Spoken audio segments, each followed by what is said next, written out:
Hey, Dr. Goodyear here, live webinar, a little bit of a different event. We are down in south of the border, and I have with me somebody that I think you're going to want to hear. And so if you don't get a chance to join us, you'll get a chance to check this out on YouTube. And it's not our dog Moji. It's Dr. Nasha Winters. Dr. Nasha Winters, or Nasha, it's so good to have you here. Well, actually, I'm here. Yeah.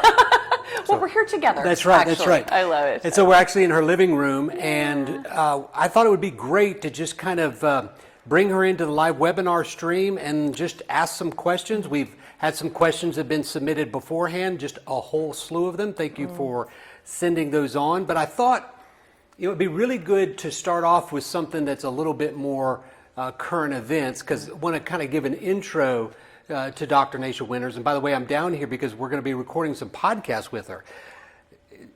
She has an incredible story to tell. It's not just a story of her experience, but it's a story of what she's doing with it.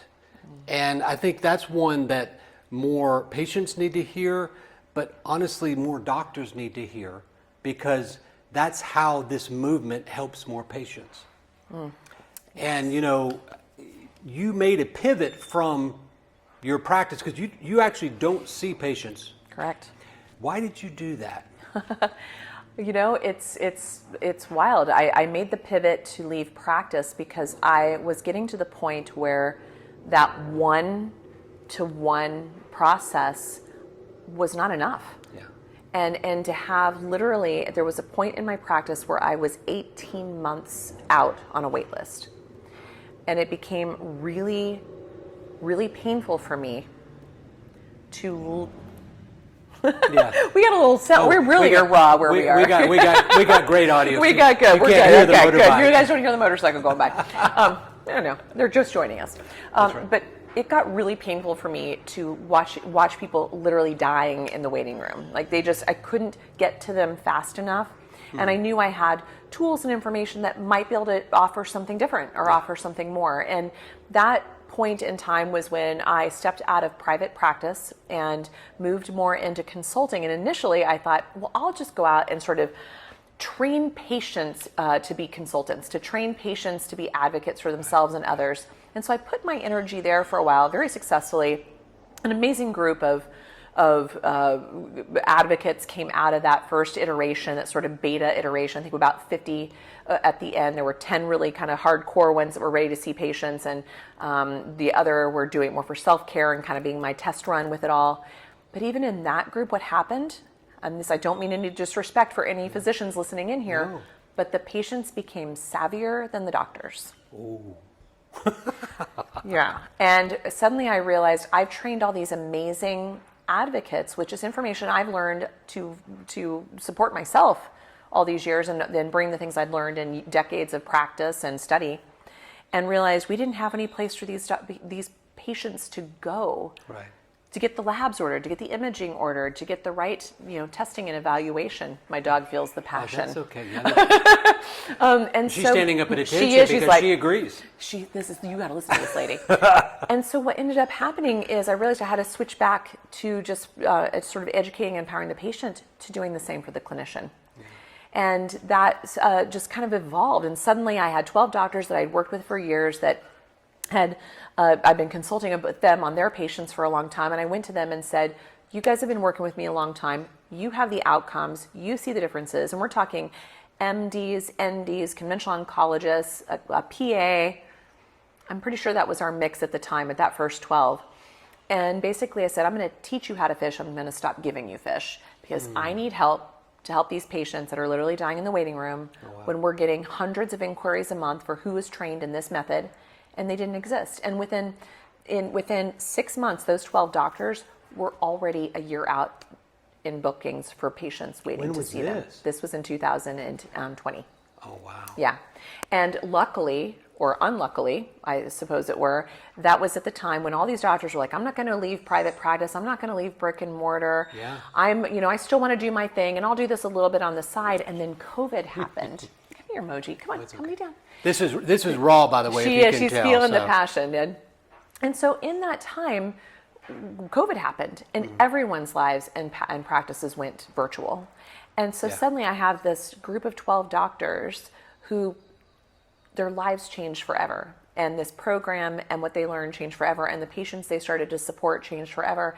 And suddenly it was supposed to be 12 people that were supposed to help me is now 200 people at the time of this live discussion in 36 countries and 300 advocates in 36 countries that are out there, and we still can't meet the demand. So that's the scary part. Yeah. But what you've done is you provided a different strategy and approach to exponentiate yourself, so to speak, if that's even a word. It is now. But yeah, that's right, it is now. So we'll have to look up a Cambridge or online dictionary and put it in there. Fact checker. That's right. That's right. It doesn't exist. That's right. That's right.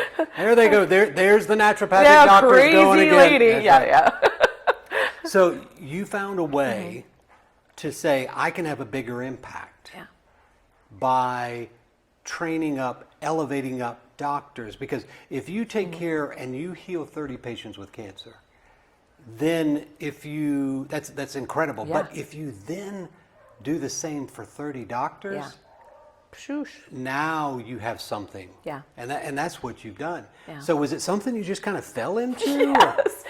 Like out of necessity, everything's like, well, it seems good. I'll get my colleagues to help me out with this. And then suddenly it just turned into a whole thing. The first cohort led to a second cohort. And at that second cohort, I realized I was so in over my head. And then slowly but surely, we accumulated a team to create a whole entire education. And this education is through a nonprofit organization that goes back in. Any profits after covering overhead and expenses goes back into patient grants to help patients get access to therapies like this, to other clinicians in other parts of the world, or new graduates, for instance, that may not have the funds or the resources to pay for a program like this. And we created a global pricing so that if you live in Zimbabwe, for instance, and you want to take this course, the pricing will match what is equivalent from the U.S. pricing to your own currency. Yeah. And so we have, it's evolved. We're now in our 8th cohort, getting ready to start our 9th. Oh, wow. This has all just started since January 2020. And prior to that, I left private practice in 2015. I worked with training the advocates, and by 2018, I had to restructure that. For years, from 2009 until 2016, my husband and my sister-in-law and I ran retreats. That's how we could onboard larger groups of patients. So that's kind of how you really molded it there initially. Exactly. That's how we really curated the information. Right. And it was from those retreats that everyone was like, Nasha, this is like drinking water out of a fire hydrant, which I'm always accused of doing, is offering too much information. But that's interesting, because I told you last night, which, by the way, her husband is an incredible chef. I told him we're going to submit a 5-star review for their Airbnb, which their house, they've opened their house to us as guests, which is incredible. I told her she's a Southern lady. At least she has all of that from her hospitality. But then he's also a 5-star chef. So, but we were talking last night, and I was telling her about one of the questions we got from somebody on social media, and they were, talking about naturopathic physicians, not in the positive light. And I made a comment very quickly that some of the smartest doctors I know are naturopathic physicians. And I mentioned you and Paul Anderson, of course. Yes. Just brilliant doctors. And so I remember, by the way, this is live, so if you want to drop some questions, please just drop them. We've got some questions from emails sent out before. Also, drop some questions, and if we need to, we can answer those on a podcast or do those at a later time. Cool. But I totally forgot about where we were going with that, but that's a great thing about being live. Oh, so when you look at cancer, taking this to a current event thing, there was that quote that I wanted to bring in. Let me see if it'll get my face here. Was cancer is striking more young people, and doctors are alarmed and baffled. So, I think that was published last week. That article that was talking about how doctors were really baffled and alarmed. Now, you've been doing this a little bit longer than I have. I'm actually older than you. So I thought I was the elder. No in this names, room. no numbers will be mentioned here, except mine. I'm 53. She's a lot Barely, younger than me. yeah, a maybe lot months, younger than me. Weeks younger. Years. So I'm just going to get myself in a whole lot of trouble with my wife. I here in a have no second. problem sharing my age. I'm good. I'm 52, folks, because I get to celebrate 52 years. I get to celebrate waking up and seeing the next sunrise, the next life, because 32 years ago, that wasn't going to be the case.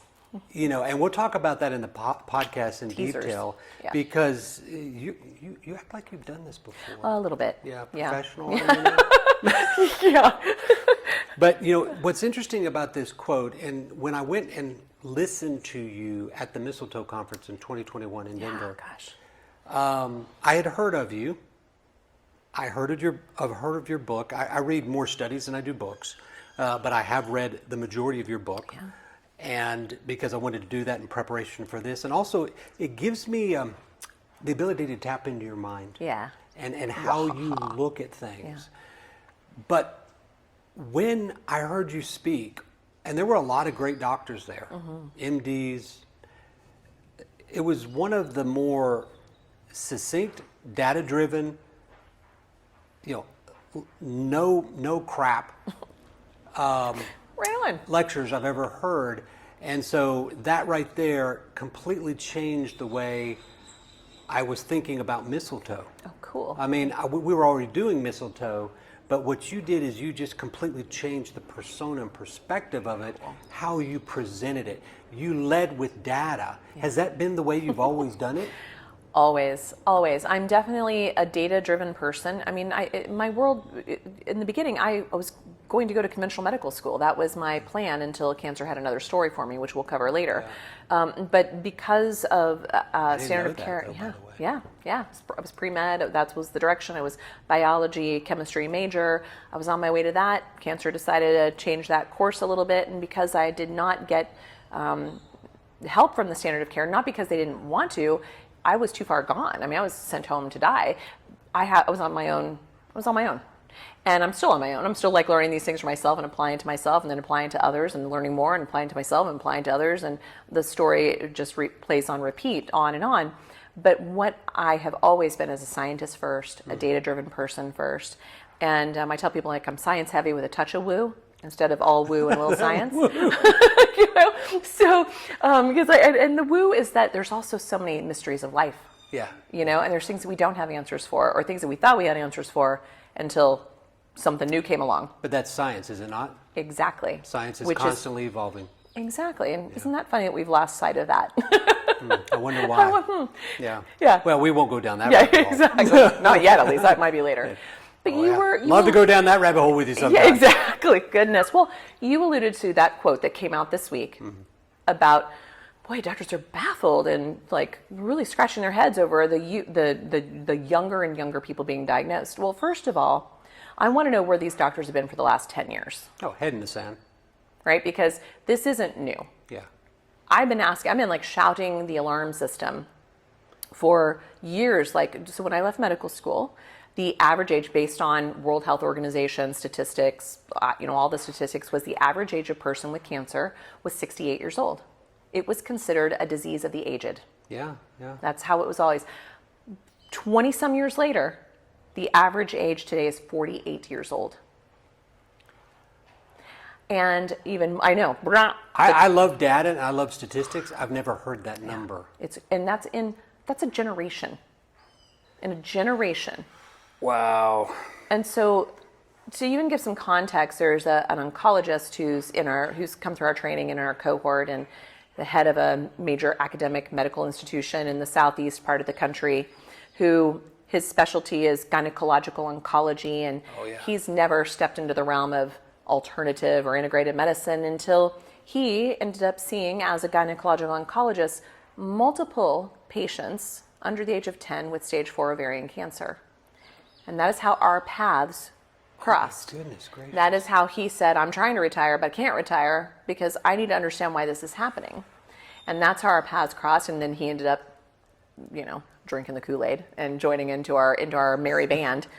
But he was like, we're not asking the right questions.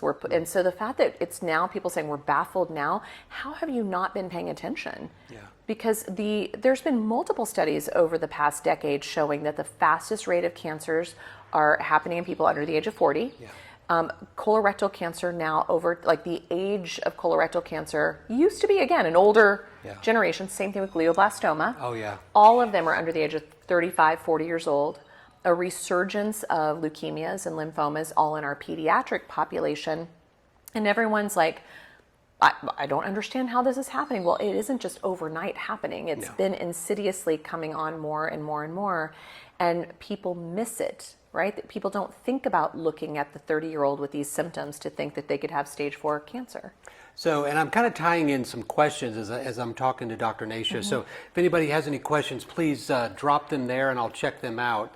But I went ahead and another one came up that we shot a reel of earlier talking about glioblastomas. Oof. Okay, the question was, are glioblastomas inherited? And so I thought it was a really good question because I actually talked to somebody the other day that said she has seen a grandmother, a mother, and a daughter all diagnosed with glioblastoma, and the only connection between them is their gut microbiome. Interesting, yeah. So they had the exact same overgrowth and deficiencies in their gut. Right. And so she was, as I was talking to her, she was describing a different type of inheritance than maybe what we think about. Exactly. So maybe what do you think about that? Well, I think it's really fascinating in that, again, that concept of nature nurture. Yeah. So the nature being our genetics. That's one component of which less than 5% of cancers are actually truly of genetic origin.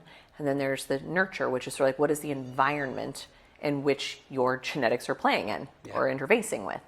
And so what we're starting to see is when we hear these younger and younger people getting diagnosed with cancer, they immediately jump to, it's got to be genetic. We'll go do a deep dive. We'll do the tissue assay or the blood biopsy and take a look. And they're assuming they're going to see a germline mutation or some other genetic mutation to account for why it's such an aggressive cancer in such a young person. Right. And lo and behold, they're like, there's no gene here. And then they just kind of put it away and just don't even, they stop there. They don't keep going, well, what else could it be? And so what's interesting, to your point, is when you see generations happening where there's not a genetic underpinning, but you see a lot of these patterns showing up or revealing themselves again and again, you have to look at the environment. You have to look at it. And so your story right now, there actually is an interesting, for the first time in my career, I am seeing a family that has had a Lynch mutation-based glioblastoma. Wow. I didn't even know it was a thing until this young woman who's 19 came into my life a few months ago. 2 years ago, she lost her sister, who was also 19, to the same diagnosis. Again, fits in with that story from last week, younger and younger and younger. And the region and the world that they live, there's just like a lot of stress, there's a lot of toxicity. When we did her toxicology profile to look at, okay, what is the genetics? Now, a Lynch mutation is very much a genetic, that's one of those 5%, but it's also not one of those mutations that's set in stone. Right. It's one that you can overcome, its expression, but it's very vulnerable to the environment in which it shows up. And so it's a matter of how your body repairs your DNA. And this person doesn't have that ability to do that. So the more they're exposed to things that cause harm to the DNA, the less they're likely to clean it up. So you don't use the word environment in your book. This is, by the way, this is the book, The Metabolic Approach to Cancer. So I thought you wrote this, because you are just 29. I thought you wrote this just a few years ago, and you actually did, but I actually thought you had written this a while ago, but you actually published this in 2017. Yeah, we turned the manuscript in November of 2016, and it came out in May of 2017. And it was welcomed with open arms by the medical community, I'm sure. Yeah, right. But weird, here we are. 2017 feels like eons ago at this point, right? Yeah. But what's happened is never promoted this book. I wrote this book because I had patients saying, you're giving us so much information. Please write a book. And so I wrote it really thinking that my mother and a few patients would read this, that this would be like their manual. First of all, my mom still hasn't read my book. And there it is. If you're listening, lady, you know what you've got to do now. Guilt. But the number of people, so now we're well over 100,000 copies sold in 6 languages, 2 more coming out. It's still one of the top sales of the Chelsea Green Publishing. It's still in the top 10, almost always in the cancer sections on Amazon in a variety of ways. It still gets so much accolades. I still can't believe I'll be on an airplane and I'll look over and someone's reading it. I mean, it freaks me out that it's out there. I never thought it would have that reach because all we're doing is sharing information about the terrain. That's the word. Yeah. That's the word. Which is the environment of our body. It's the garden of inside of us and everything we put in, on, around us, including our thoughts and the people we hang out with. Right. People don't take that into account of how Not that at could all. have an impact on your epigenetic or genetic expression. Well, your husband, Steve, was talking last night as he was fixing us the absolute best guac Old school. in the world. It Yep. was incredible. In the But molcajete. we were talking about the blue zones. Yeah. And we were talking about what is really in the blue zones, what's not. And his take was that probably what connects them all was community. Yeah. Is community. And that's kind of what you're talking about there with the epigenetics and how we live in the environment. But is that not a part of our terrain as well? It very much is. Well, it's funny, it's something I've been talking about a lot in the last couple of years is my version of the CDC. Since I know. I haven't heard this I one. know. Well, so since the CDC is kind of in all of our mindset these days, I'm Right. like, I'm going to take liberties with this and reconstruct it in a way that makes sense to me and the people I serve. And so that CDC stands for circadian rhythm, diet, and community. There you go. And when here comes the other There we go. visitor. Yes. Welcome, Mitra. Thank you. We have a question. She here. just wanted like the community dear. part, brought her in. But that's the piece here is when we impact the rhythm of our day to day, the rhythm of our life. When we, Yeah, thank she you. was getting Well, a that's a fly. bumble. She's That's trying a- to save you That's from a bee.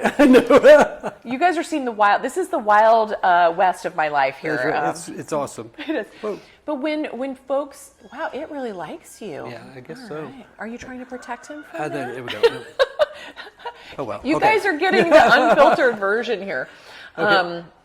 But this is what we've gotten so far from. And so we were talking about last night with the Blue Zone, everyone's just sort of like hyper focused on the diet, Right. that everyone must be eating a certain way. Well, you look at these cultures and these communities, they're all eating they're eating real food close to the source food. Mm-hmm. But it's not really about, is it meat or not meat? Is it this? Is it not this? Is it alcohol? Is it not alcohol? Right. It's about how are they feeling when they're eating it? It's about who are they eating it with? Are they driving down the road, going through the drive-through, doing 3 things at the same time while they're shoving a CAFO farmed burger into their mouth? Yeah. Or are they sitting and deliberately, like we were last night, sitting around That was the community, bar, and it was a very simple meal with figs, with guac, with radishes. Those radishes were I incredible. know the watermelon radishes is our chip. I mean, that was incredible. But then here's the question. It kind of ties into the terrain. Another question is cancer. I like to debate people about the word disease. Is cancer a disease, or is it simply something else? Is it a reaction to a inhospitable environment or terrain? Well, what I think is really cool is we've spent the last 100+ years looking at cancer as a somatic mutation theory, which is a genetic disease. Right. And yet we've shown that less than 5% of cancers are truly genetic. So why do we still keep beating to the rhythm of that drum when it's not panning out the way we've built an industry around it to do so? There's that. I think there's your answer. And we could like drop the mic there and be That's done. right, that's right. But Good night. And good night. But there's a couple things. There's a couple thoughts around like Toft theory, adaptive theory of cancer, around this idea of cancer as a wound healing process, cancer as an evolutionary repair system or protection. I want to talk to you about that tomorrow because, Fun. what I used to do was, before I got into cancer, was prolapse. Yeah. And so I was involved with the vaginal mesh. And, and when you look at it from a cancer perspective, if you have a quote unquote wound that does not heal, following in line with that theory, and then we put foreign bodies in the midst of that, that doesn't seem too smart. No. Activate problems big time. But anyway, I had a little bit, but because I think that's important, because when you look at what a lot is done in conventional surgery today, they do just that. Exactly. They do just that. Yeah. Well, and this is what's, back to your question of this is when, because people are like, well, what is cancer? That's such the big question. Yeah. I mean, I feel like we know what it isn't. It isn't an event. It's a process. That's right. And it's going to land differently in your body or your body or your body or my body, the way it expresses, the way it accumulates, the way it shares its existence out there. And so what I've learned over 30 plus years of this journey for myself, and directly in connection with tens of thousands of patients, and now indirectly in connection with hundreds of thousands of patients, is I look at cancer in a very different way now, which is as a messenger, as something that's showing us where we have an issue, kind of like shining the light on something, and as a metabolic response to something in our environment. And so those are the things that I am learning or thinking makes more sense than just saying it's a genetic disease. So that's what I would kind of put out there. And I know we're going to dive into deep levels of this and go down a lot of rabbit holes in the next few days together, because any one of these discussions can go for a full hour or more discussion. Yeah, so if you want to take some deep dives with Dr. Nasha Winters and see how her mind works, how it ticks on some of these deep dives, they're going to be worth your time. But what's going to be more important than that, I think, is the story you tell. Because it's the story that you tell of how you reach this point that provides the credibility for what you do. So here was a question actually was sent in by somebody beforehand, and I thought it tied very, very, very well to you. It said, if my tumor load is gone, is it possible for my immune system to suppress further progression indefinitely? Ooh, that's an interesting question. Because now this patient specifically has non-small cell lung cancer, ovarian cancer. I've heard you say this a few times. Is there still a solid area in you? In me personally? Yeah. Oh yeah. Yeah. So when this person, you might as well just ask it, flip it around. If my tumor load is gone, is it possible for my immune system to suppress further progression indefinitely? Insert stage 4 ovarian cancer. Yeah. Nasha Winters. Yeah. What's the answer to that question? Well, not just for myself, but for thousands of patients I've had the privilege to work with directly and seen these quote unquote anecdotes that are apparently not good enough data, despite real stories and people like Kelly Turner who share stories like this all the time of people with radical remissions. But I would not likely be considered someone in remission per the way standard of care qualifies it. I am living it with a manageable process. My body has everything is in communication and holding things in a homeostatic place that is allowing me to thrive and the cancer not to thrive. Right. And we just kind of got this symbiotic understanding with each other. And if I'm not caring for my terrain the way I should be, it will let me know pretty quickly. And the same thing, like to the point of the person saying, well, do I have to be like zero cancer to have a leg up or an opportunity to stay ahead of it? I've said this a lot. We can go into this rabbit hole too, which is I'm much more nervous about someone having certain markers of their terrain being elevated than I am about someone having something on imaging or a tumor marker. Wow, that's a good point, because we get lots of questions about imaging. Yeah. And when people see imaging, especially in the midst of treatment. Oh yeah. Yeah. How reliable, and so this is not one of the questions, but I think it's appropriate here. How reliable would you say one should be on imaging, especially in the midst of treatment? Because it creates a lot more worry than it does help. Agreed. And especially early on in treatment, say the first 6 weeks to 3 months of any new treatment. Yeah. Standard of care, naturopathic care, mistletoe, Yeah. immune therapies in particular. A lot of these things, what they do first is they create pseudoprogressions. Yeah. And we don't know what is a pseudoprogression, meaning a response, a natural immune response to sort of the tumor blowing up, swelling up before it dies. False progression. Yeah. We then don't know, like, what's new. So people will think, oh my God, it's worse, it's getting worse, the thing I'm doing isn't working. And yet when we put all of our attention on the physical image or on a number of the tumor marker, those will, and there's even like therapies like Gemzar, for instance. Gemcitabine is one of those drugs that the doctors will tell the patients, for the first 12 weeks, you might see worsening on your tumor markers.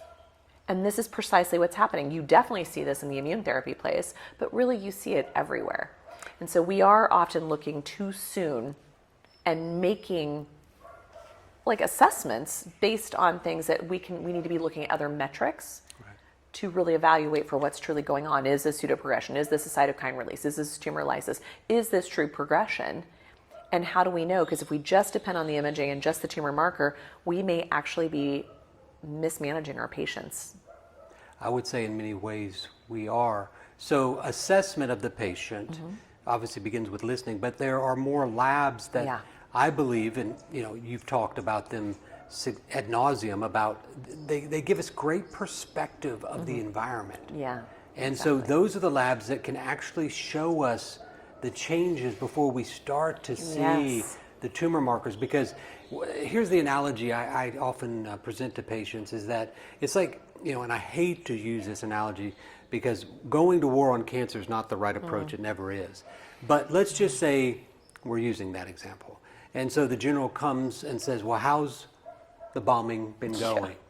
Well, I think it's been going well, but I don't know because all we see is the smoke rising from the battlefield. That's a now, great the problem analogy. here is the battlefield is the body. Yeah. And so in that, you can see the pseudo-progression. Right. You can see that smoke. You know something's happening. Yep. You don't know to what extent, but you might get some insight with the terrain with the labs, right? Yeah. And it's not the tumor markers. Exactly. Yeah. And that's where we limit what we are. I can't remember the quote exactly, but basically we only see what we look for. Oh, wow, yeah. Right? And so if you're only looking at a tumor marker, or that which you don't look for. well, that's exactly it. It's almost like, what are you not looking for? And so those are things that we are limiting ourselves in the standard of care. A lot of that is not of the choice of the doctor, but unfortunately a medical system, an insurance system that limits what you're allowed to run. Right. Because the types of things I want to look at with a patient, there'll be a time when the insurance says, not the doctor, but the insurance says, nope, you can only run a C-reactive protein once a year. Yeah. And we're looking at it monthly during this process to actually tell if we're looking at an acute phase reaction or a chronic reaction. Okay, so you brought it up. You have a little word, you call it a trifecta. Yes. Okay. Yeah. So again, this was not part of the questions, but if you had to pick 3 labs for anybody with cancer, or even anybody without it to screen for. That's right. Early diagnostics. What are those 3 tests? So C-reactive protein is what we just started with, which is it's a protein that shows up in kind of general inflammatory conditions. Right. But it's also, if you go and do a PubMed study and you just say C-reactive protein in cancer, how many hundreds, if not thousands of papers will you find? And when you start to look at it, it's by itself, without even its 2 friends that I'm going to talk about next, by itself it's prognostic. So if you have an elevated C-reactive protein at the time of your diagnosis and treatment, your prognosis is worse. Your side effects are worse to whatever treatment you're bringing on board. Your progression-free survival is lower. Your overall survival is lower. And you have a higher incidence of multiple drug resistance. Does that seem like this might be an important lab to run in every single patient looking at a cancer diagnosis and starting treatment? See, I love what you said there because you're using valid clinical endpoints to describe this. Yeah. That's why I said you're data driven. Very much. And people do not look at the quote unquote complementary, alternative, integrative, natural world as data driven. Right. But what they'll do, doctors will say, you're cured. Yeah. Oh. That's not a valid clinical endpoint. No. But what you did is you just spoke statistical data Right. in the proper scientific term. Right. A naturopathic Yeah. physician. Ooh, imagine. And that is to elevate you. That's not to demean I you. know, but you're right. I mean, because people, I think, assume, and usually when I sit on a call, I can't even tell you how many times I have doctors or patients who, because I don't work directly with patients anymore, as you alluded to earlier, but I do work with their doctors. So if you're a patient listening, and you have a doctor who's somewhat curious or open-minded, willing to have a conversation and learn, I do consults with doctors on patients' behalf. And so part of it's like, again, teaching them how to fish, not giving them fish. And so preferably I work with people who, but I get those doctors every once in a while comes on just grumpy saying, I'm here because the patient paid for your time and my time, let's get this over with. Yeah. If I had $1 for every time that's happened, I would probably be a very wealthy woman. But what happens every single time, without fail, at the end of that hour, every single time, without fail, they're like, that was amazing. When do we do this again? Can I do this for other people, other of my patients? Can I do this for myself? Wow. Because they realize I'm literally doing exactly what you said. And they always say, I'm really surprised at the data that you look at. I'm really impressed with the references that you utilize. I'm really impressed with just your life experience and the way you articulate it. They realize everything I'm saying and doing and asking questions about is backed by data. But see, that should give patients confidence. Right. When they want a natural approach, when they want a more integrative approach, when they want a more holistic approach, they should be able to go in with their oncologist with great confidence that the data is with them. Yeah. Yeah. So because this was a question, is going to war on cancer the right approach? Oh, yeah, he's very sorry. back. Thank you. The producer just corrected me. Thank God we're being kept on track here. That's So right. quick on the That's finishing right. of the The lab. trifecta, yeah. CRP, we started there. Prognostic, very important. That by itself is very telling in the cancer space. Yeah. And a lot of other chronic conditions, but cancer in particular. The other one is sedimentation rate, also known as the ESR. And so this little guy rarely run unless you really go asking for it. So it's not a standard, just like when people run a CBC or whatnot, it's not usually part of it. Used to be part of a complete metabolic panel. And we'll come back to that in a moment. But that is basically showing how fast the blood cells are settling out of solution. So the longer it takes, so the higher that number, the longer it takes for things to fall out of solution, which basically means there's a lot of goo and there for it to fall through. Woo and goo. Woo and goo going there. And so these cells, like if it takes a while to get through, they've got a lot of muck to work themselves through to get to the bottom, which then shows us there's a lot of inflammatory processes happening in the blood, in the serum. And so that's one interesting marker by itself. Again, you go and type in sedimentation rate, ESR, and PubMed and cancer, and a whole lot of things show up. By itself, when it shows up, and the other two trifecta are normalized, I'm usually looking for autoimmune conditions. That seems to be where it tracks the most, is with a lot of autoimmunity. So things where the body is no longer recognizing self and waging war on self. And so that's a good moment to be like, ooh, we got to be careful with that place because it can backfire on you. And then the third one, LDH, sometimes known as LD, lactate dehydrogenase. Hilarity here is that we've gotten so far away from running this standard in labs that when I ask a patient to ask their doctor to run this or ask a colleague to ask somebody to run it, I will invariably get LDL, which is part of the lipid panel, because doctors don't even know what an LDH is anymore. That's where I thought you were going with that. It makes me very sad. I was hoping that was not where you were going. And I cannot even tell you how often that happens. And here just 15, 20 years ago, when we would do a metabolic panel, it used to contain a magnesium, a GGT, which is a marker it's a liver enzyme marker, and glutathione. This bird is just trying to chat with us too. He's trying to join in the podcast. We can take some questions. It used to contain a sedimentation rate, a uric acid, and an LDH. That's what a comprehensive metabolic panel used to have. Someone behind a desk, an insurance person, scooched that off the plate saying this isn't important. But I will tell you right now, those 5 I just rattled off are probably the most important to look at our terrain right there. So if you are in with your oncologist, your doctor, you've been diagnosed with cancer, remember the trifecta. C-reactive protein, ESR, sedimentation rate, and lactate dehydrogenase. Now, if I remember correctly, I think lactate dehydrogenase, isn't it like elevated in over 70% of cancers? Yeah. Because so your title, The Metabolic Approach to Cancer, LDH is a metabolic marker. Yeah. In fact, my crazy biochemistry husband tells people that if the LDH is on, meaning if the LDH is elevated, the mitochondria are off. Yeah, we were having coffee over that discussion Yeah. this morning. Yeah. There you go. And that's the thing. And so here's a marker that is a surrogate marker of exactly how your metabolic mitochondrial pathways are working. And here's another funny thing. So your listeners, if you're an oncologist, if you're a patient, if you are someone with a blood cancer, hematologic cancer, or a melanoma, which I personally put in the category of hematologic cancers, which will upset a few dermatologists in the mix. But ultimately, things like multiple myeloma, melanoma, leukemias, lymphomas, the marker, the cancer marker you use for those, or should, LDH. is an LDH. Yeah. And how many times do you, or anybody listening, especially if you have one of these cancer types, have you ever actually had that test run?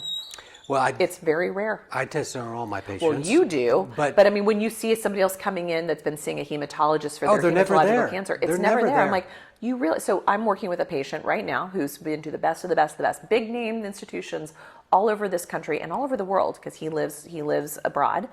He has he's got a lymphoma. Yeah. No one has ever in all of his time run an LDH.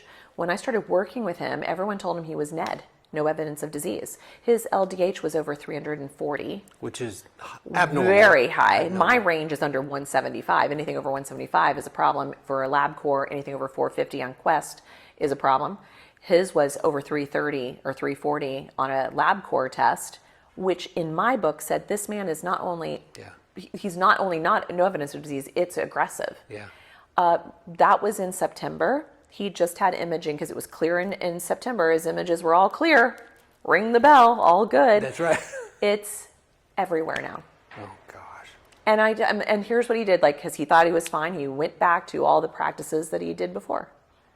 Like, you can't go back to the soil in which you got sick. So resuming the patterns that tainted your terrain, Right. the environment that got you sick to begin with, you can't go back there. That's not part of your story. You write a new story. And so the trifecta, that my patients coined that name. In fact, it's so hilarious that people will I'll get a call from a lab over the years and they'll be like, what's this trifecta? So my patients are who coined that, not me. You need to patent it. Exactly. We need to patent and trademark that. That's right. But it is, because now what's even funnier, you could actually go in and type in all three of those, LDH, sed rate, and CRP, into PubMed and cancer. Just put those three in. It's going to that correlate. connection. So you can even look at any one of them by themselves or a driver, but there's actually studies showing what I'm speaking to. Oh yeah, no, this is data driven. Very, There's not very any question specific. about Of it. me, like, finding that on my own before I even knew that there was research that existed. It was like, for me to see patterns, observe patterns, hundreds, if not thousands, if not tens of thousands of patterns over and over, to go, wow, I'm seeing trends here. And then suddenly realizing that for me, tumor markers mean very little. Imaging means very little. The trifecta seems to be my go-to for letting me know when something is on the move. Well, I want to highlight at least two more questions. So if you have any questions, please throw them at us. The question was, because I got a little bit off track. Thank you, producer. Thank you. Not used to the humidity. So, that's just kind of, it's. Yeah, you live in the desert, my friend. That's yeah, right. Yeah. Where humidity is an afterthought. But should the approach to target cancer be to go to war on cancer? I talk about this a lot because when you look at surgery, it was literally born out of battlefield wounds. Yeah. That's really what Yeah.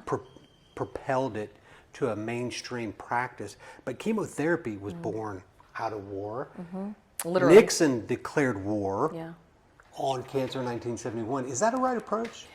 I know that I appreciate that people need to find words and motivation and inspiration to meet whatever challenges they're facing in their life. Right. So I can understand, the time that the concept of the war on cancer came out, it was on the heels of 2 world wars, the Korean War, the Vietnam War. It was from a place that collectively bonded us as humanity, that we all understood, and so it was an ethos that we could relate to, and it served us well to kind of say, we were declaring it and we're going to be victors over it. We were coming from that place, right? But 50 some years later, 52 years later, we haven't moved that very far. We're not winning any wars here. In fact, the narrative opposite. says we are. I know, that's a whole nother topic. But that quote that we talked about earlier clearly says we're not. Exactly. And so that is the way you can look at the data, the numbers, it can show that, hey, we're making some headway, but really we've got several data points. We've got a slide that we show that's like this flat line. This flat line, if anything, worsening, but flat line for sure. Like we've either made no difference or it's worse. It's either way, it's not as favorable as we like to play it out to be. Right. So we need to do better. Right. And so in that place, here's me, in my experience, and the patients I've helped, because I understand cancer is us. We all have cancer all the time, every single one of us. There's actually nothing out there to refute what I'm saying. Here's a good documentary, Cancer Is Us. Yeah. Oh, there you go. We'll TM that. We'll get on this. But it is. And so when we then wage war, we're waging it on ourselves. And our cells are listening. And they're taking that signal. And so I would like to offer for people, let's look at other ways to reframe the message you're telling your body. To say, I understand you're a messenger, you're an opportunity, you're showing me the way. And so how do I look at you as an ally to guide me versus an enemy to attack? So that was incredibly eloquently said. You're such a great. No, because it's taken me to the next question. Cool. But you're such a great orator, and you truly have a gift and a calling. And it's so great to see people embrace their calling. And many people don't because of fear and ridicule and negative comments and negative reviews, right? And whatever. So, but you embrace that. Not only you embrace that, but you've accelerated that. So you talked about, I'll rephrase a little bit, defenses. Yeah. The immune system. Yeah. This was another question we had from earlier, talking about, I've gone through chemotherapy, full dose chemotherapy. How do I help my immune system? How do I support my immune system so that it doesn't come back again? Because they said they were in remission. Yeah. They didn't say what type of cancer. How do I support my immune system to keep that from happening? First of all, I love that you're asking this question. And in the book, I have a section that's like the 10 questions you ask your oncologist, because that's one of the questions you should be asking is, how do I support my immune system? But I will tell you, in 2017, when this book came out, when I would have that conversation about the immune system, I was literally poo-pooed. They would just dismiss it or actually full on ridicule and tell me I was full of shit. I mean, I don't know if I can say that, but I just did. So apologies. Here's the analogy. Here's the connection, which is quite funny, because they poo-pooed it. They told you full of shit, and yet where's most of the immune system? Exactly. It's right there in the gut. Surprise! You were ahead of your time. But this is the crazy thing is we're like saying, here's the problem here. And I mean, think about it. Think about Dr. Allison, who was ridiculed for 20, 30 years of his work on checkpoint inhibitors. Yeah. And now has a Nobel Prize for it. They completely dismissed him. And yet his work is exactly where we put all of our attention in the cancer field today. And then another Nobel Prize went into like the microbiome studies, all these pieces here. This is the place where everyone is now finally saying, after decades of me saying, and my colleagues saying, and you saying, the immune system plays a role in cancer, and everyone telling us, no, it doesn't. You're crazy. You're a charlatan. You're a hack. You're a quack. I made Quack Watchers, so we're good there. That's an honor. It is. Thank you. Yeah. And so I should have like my little trophy. You've been verified.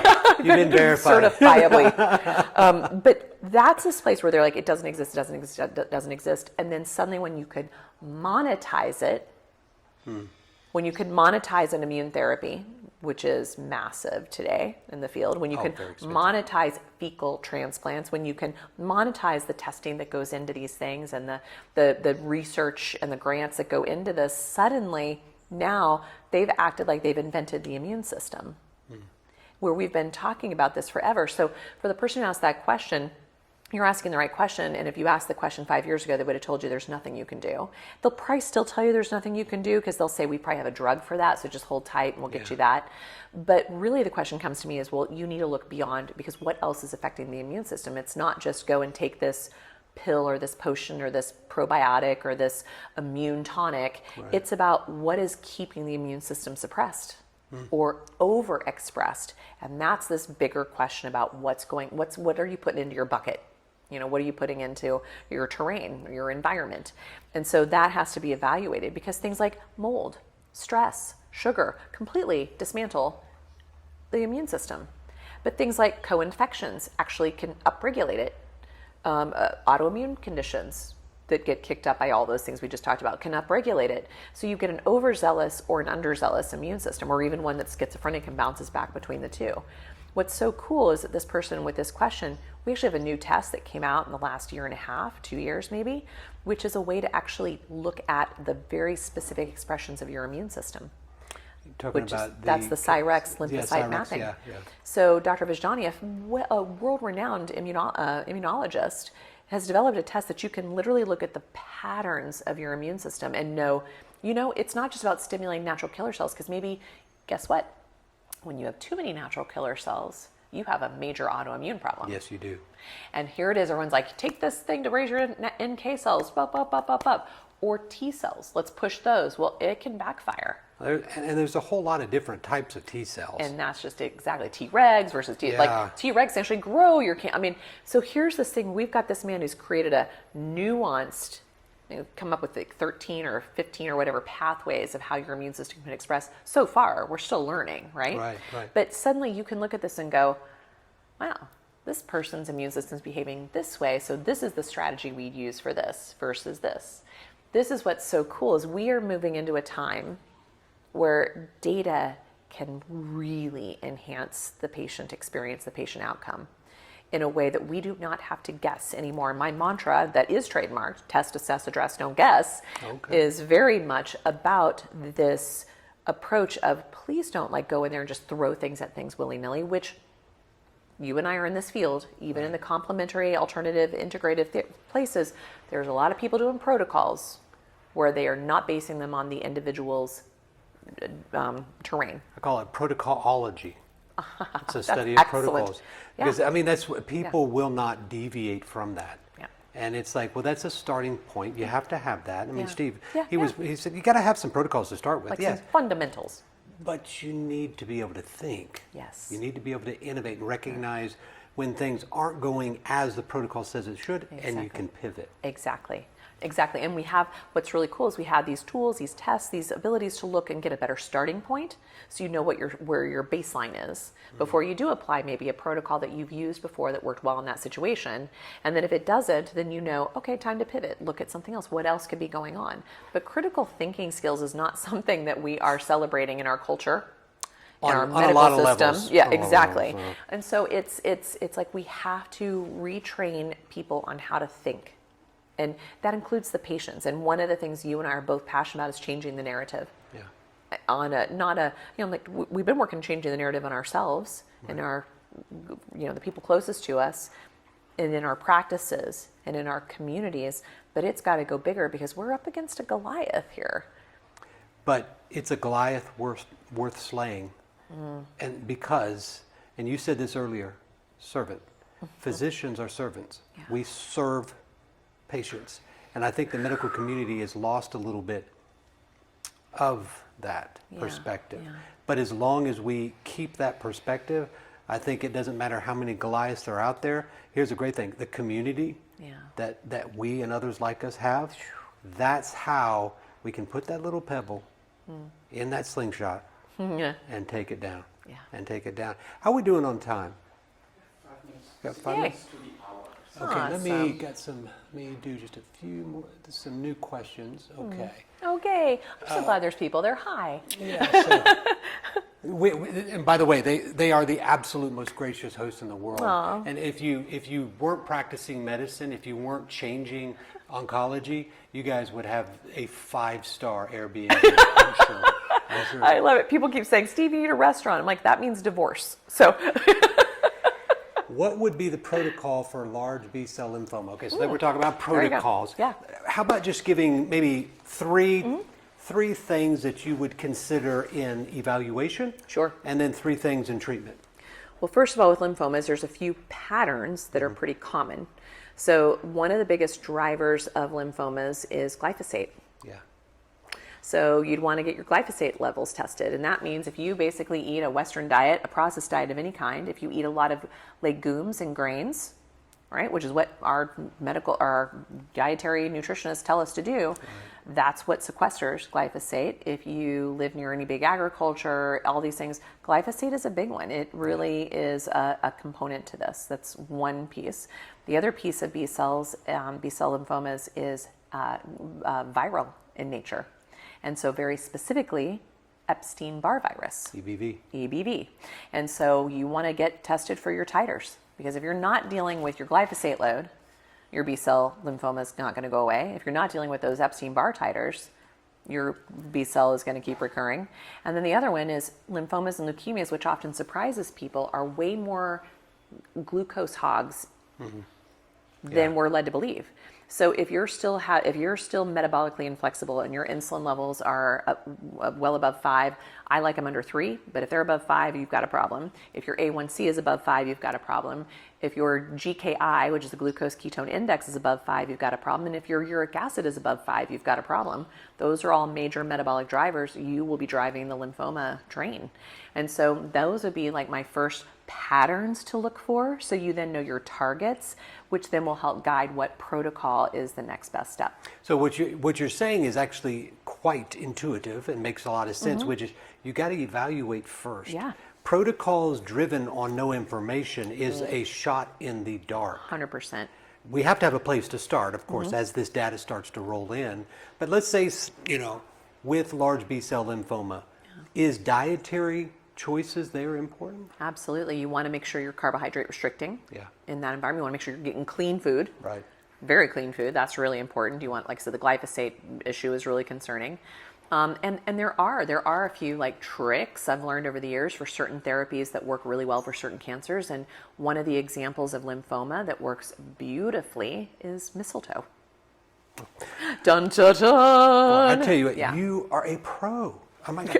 So this is her most recent book, Mistletoe and the Emerging Future of Integrative Oncology. So check it out on Amazon. Oh, that's nice. And if you just search Nasha Winters on Amazon book Mistletoe, you'll find it. And so I thought mistletoe was just for Christmas. Or just making out underneath it. Okay. Yeah. That too. Yeah. Yeah. Well, and first of all, before I forget, like on this B-cell, like you want to get your LDH checked. Yeah. Because that's going to be your marker to know how you're doing with whatever therapy you choose. Critical for lymphomas. Very I critical. Found it. Oh, yeah. Yeah. So huge. So that piece, but yeah, the mistletoe piece. This is first of all, it is the most studied integrative oncology protocol on the planet, and it's been used in cancer therapies as an injectable in this particular extract since 1917. So over 100 years. Over 100 years. And I saw, funny. Chemotherapy I know, as a younger. treatment is not way younger. Yeah. as that old. Mm-mm. And what's so cool is I just saw that Dr. Labant. Dr. Labant. Yeah. Dr. Labant. Miranda. That's right. There you go.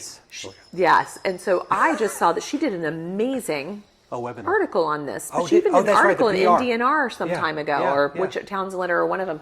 I was running across something and I was like pulling up something about mistletoe and I just am like, wait a minute. Yeah. So that would be a great one to link to this for people to have a read, because she does a beautiful job talking about it. Do you know where that published? I feel like it was NDNR. No. Okay. Yeah. Okay, we'll find out. Yeah. I love it. Okay, we'll get that. So good, but she really goes into the history of it, the legitimacy behind it. Really powerful medicine. We just had a phase 1 clinical trial go through Hopkins. Right. It's now raising funding because no one else wants to give you the money, so we're all bootstrapping, raising the funds to get to phase 2, which is ridiculous because there's over 2,600 studies globally already showing efficacy and safety. It kind of brings to the studies where they go, but more evidence is needed. Yes, more studies are needed. We're doing this at Hopkins to show the safety of it, despite the fact it's been used since 1917. And in the Germany, same form. In Germany, I mean, you 85%. can't even call it. You can't even call it alternative. It's in oncology. We're taking a group of doctors to Germany in September to go to the hospitals to learn how to do intraperitoneal, intratumoral, intravesicular injections of mistletoe therapy partnered with chemotherapy, radiation, hyperthermia in a hospital. Innovation. Exactly. Makes me think of my favorite movie with my wife, which is The 100-Foot Journey. Oh, Talks about the yeah. food. Innovation, innovation, innovation. That's what science is. Innovation. And you're at the tip of the spear for that. Let me see if we got any other questions here. Okay. This is an interesting one. Okay. We took a natural approach. What's that? Woohoo. Okay. We took a natural approach until it continued to grow and started to impact her cognition. Here we are after doing 4 treatments of MTR, MRI in 2 weeks. We are optimistic that it has shrunk or in complete remission. What to do next? The doctor wants us to do ASCT. We're not sure where to turn to for exploration of alternative options. So the MTR designation, I'm not sure, maximum, that's not... Tolerated. I mean, I'm not sure what they're... Either of those, the acronyms aren't familiar, Yeah. And maybe I'm just reading them out of Yeah, I'm not context. familiar But with it. my first question back to your question is, how and why were certain therapies chosen, those alternative therapies chosen? Because that's just as dangerous in my mind to just go and say, hey, I read a few things online, I read a few things in a book and applied them, or heard it from an influencer or someone who just is a protocol mill, as it is to just step into standard of care who puts you on the same exact treatment, whether you're stage 1 breast cancer or stage 4, whatever it is.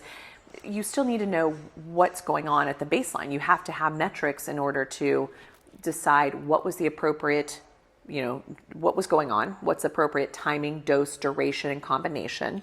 What are your metrics to show success or not success, and how do you know when to pivot or stay put? Are you implying pharmacokinetics and I know, basic isn't it? pharmacological principles have anything to do with this? Call me crazy. And so that's the place of also today, I find that the alternative integrative movement is just as damaging because they're not using the tools to their disposal to help our patients make better clinical decisions and find better tools that fit them, the individual, more effectively. And that's one of the things that I really admire about you. I've gotten to know you a lot more over the last 6 months, but over the last couple of years since that mistletoe, is that you have a drive to not just know the science, but to actually elevate and advance the science. So it's not just enough to say this study, that study, this study. It's we need to study this. Now let's study it and then let's publish it. Let's put it out there into the scientific community to debate. Yeah. And then say, okay, yes, you're right. Let's go ahead and evaluate this. Yeah. So it's a true application of science. Yeah. That's what you're really at the tip of the spear of. That's really what you're pioneering in. It's just given the label of integrative oncology. Yeah. And really, it should be applied across the board of all healthcare. Absolutely. Right. And so, I mean, even my husband always says, like, your book, it does a disservice when it's called The Metabolic Approach to Cancer, because it really should be the metabolic approach to life, or prevention, or health, or wellness. Or you could add diabetes to that. You could add osteoporosis. Or you could put schizophrenia to that. You could put the label is the diseases that plague us today are metabolic and mitochondrial in nature, meaning that they respond to a metabolic approach, to a metabolic therapeutic intervention. And now the studies that have come out in the last few years shows that there are less than 6.8% of Americans are metabolically healthy, which means they are destined to be a patient of yours or I's someday. I don't want that. I want to be obsolete. So are you going to be looking at prevention? I don't know how you can't focus on this and not focus on prevention, because I think that's where we really need to be focusing. Exactly. Especially with where this whole conversation started. Yeah. Which is why we're seeing 30, 40, 50-year-olds with stage 4 cancers out of seemingly nowhere, and like younger and younger and younger. I mean, just like I said, the last month, I mean, just this young woman with a very aggressive brain tumor, 19 years old, lost her sister 2 years ago to the same type of brain tumor. It's like, these are the types of things that we should not be having, these really sad stories. And the aggressiveness of it, and the overwhelm that people are facing when they think they have to make a decision of either standard of care or alternative. What you and I are doing and what we're showing people is what we're talking about is standard of care. that these things shouldn't have to be a decision. It should just be a given that you get a proper deep dive workup to better know what your baseline is and your starting point, to then better find the right suited timing, dosing, duration combination to apply, retest regularly to see if you're still on the right path and adjust accordingly. That should be standard of care across the board with whatever therapeutic intervention is being offered. And yet it is so far from our reality unless you have the resources to go out of the system and pay for it by cash, which is what we're actively trying to change, which hopefully we'll get a conversation about this weekend about, you know, kind of the nonprofit space and the communal medical system space, you know, the collaborations and innovations. Exactly. We got to build a new system. That's right. Well, you know, check out the podcast with Paul Merrick and Pierre Corey. That's going to launch, drop when, tomorrow, or has it dropped? Hey, Andres, did it drop, that podcast? No. Okay. Paul Merrick and Pierre Corey? Okay. Good. Okay. Cool. Because we did ask that question. I asked Very them, cool. Can we save healthcare as we know it? Oof. And so their answers, I think you need to check out. So check it out over the Practicing with Dr. Nathan Goodyear podcast. That should probably drop tomorrow or the next day. We're just waiting on the final edits there. And that's for the upcoming FLCCC conference. But that's in February 2nd through 4th. But tomorrow, and then maybe a little bit on Saturday, because that's an interesting thought. I have the true honor of being the guest of a most gracious host and her husband. And we're going to be bringing you some content that I think is going to create some waves, as I hear some waves in the background. That's right. So thank you for all of you joining this evening. We are going to tap out. She's had a long, busy day working. She does have a job. And she's been very gracious to open up her house and her home and her life to us. And we're going to go out and have a little bit of a dinner. We are. We're going to take them to our favorite little local restaurant from all local quality. They don't think we're crazy the way we eat. So we're going to show you how it's done. Awesome. In Mexico. I look forward to it. Well, everybody have a blessed and wonderful evening. Thanks all.